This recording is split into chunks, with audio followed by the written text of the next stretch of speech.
What's up, guys? We're back here doing some more wiring on the 12 valve, and I've been digging into it a little bit.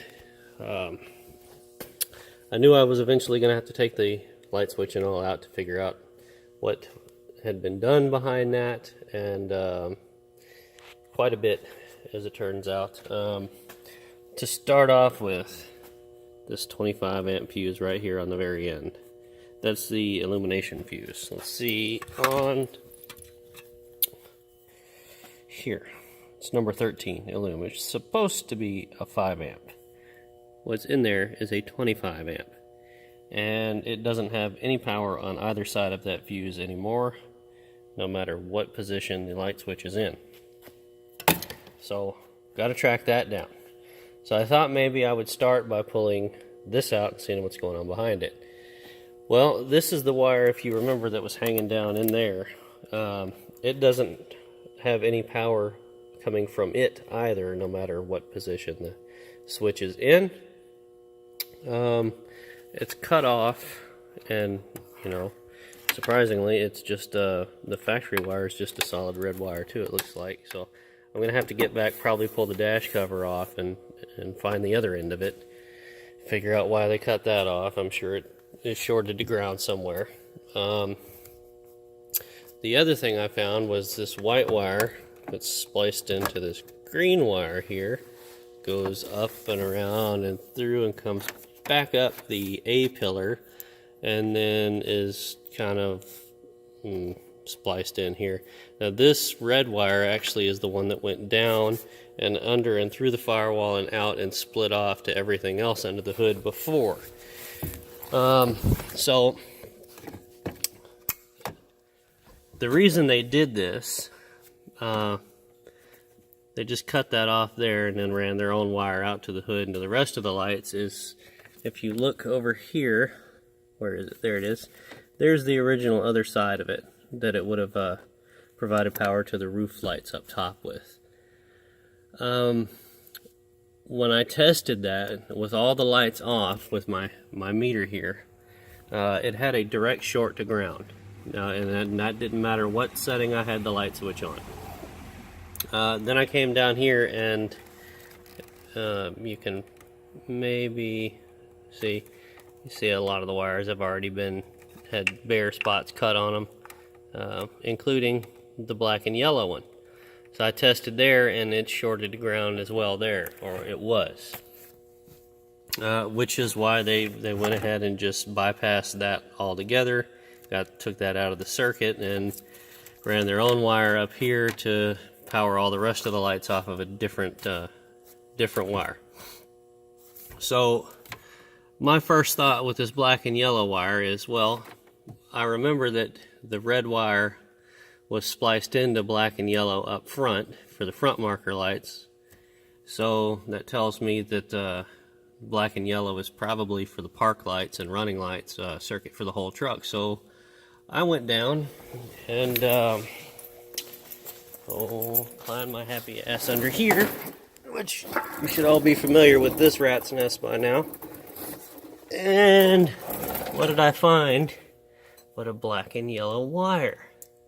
So I traced this up to some other crap, and I don't even remember where it is now. One quick splice here, and there was another one here for this yellow or brown wire going into another black wire that's spliced into another black wire that's butt connected into another splice. And anyway, there's an exhaust there. I just disconnected it from everything, so it's free and it's hanging. So when I did that, I came back here and started testing again, and my ground lead for my meter is grounded to my test light ground. And if we go in here, yeah, it is touching. You just probably can't see it. There's no beep. I've got to work on my camera work a little, don't I? So no beep. And we'll verify it's on. It's not on. Okay. Now it's on. So, yep, it's on. No beep. And we're gonna come up here to the other side. No beep.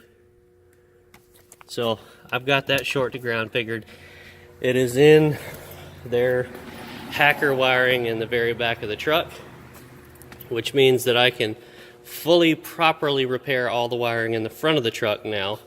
And all I've got to do is figure out where their short is and fix it in the back, which I'm going to redo all of that anyway. So that's one problem down. I've still got to figure out where this goes and figure out where the short is in that, because they wouldn't have done this if there wasn't a short, which will probably get my power back to my illumination circuit, which will probably get my lights back to my gauge cluster. That's the other problem I have. Then I've got to figure out why I've lost my the sensor bus to my fuel level, oil level, and my temperature. My voltage meter works, my tachometer works, speedometer works. I just don't have lights or those three gauges, so I've got to figure out where that went wrong. You know, wiring, especially on an older vehicle, you know, Dodges are known to have electrical problems from the get-go. And when you get people that really don't know how to do proper electrical repairs, and they've been doing them to the same truck for 10 plus years. This truck was in service roughly 10 years, I think. It's a 95, and it was retired in sometime in, I think it was retired in 2004, to be honest, because the inspection sticker went out 2 of 05 is the last inspection sticker. So I think this truck was probably parked in 2004 and sold.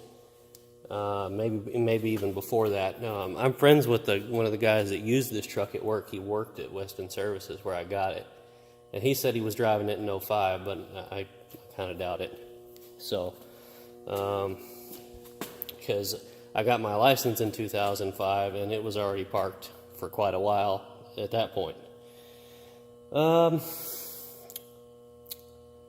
Anyway, this is going to take time. There's a lot to sort out and figure out. Not only do I have to fix everything that's been done, but I've got to go and find the original causes for these half-ass repairs and fix those. So I'll try and keep you guys updated on the wiring. I really enjoy wiring. I don't know if it interests all of you. I'm sure there's some of you guys out there watching that enjoy doing wiring as well. And you know, hopefully you enjoy these. So keep following along. If you liked the video, hit the like button, subscribe, and we'll see you on the next one. Thanks, guys.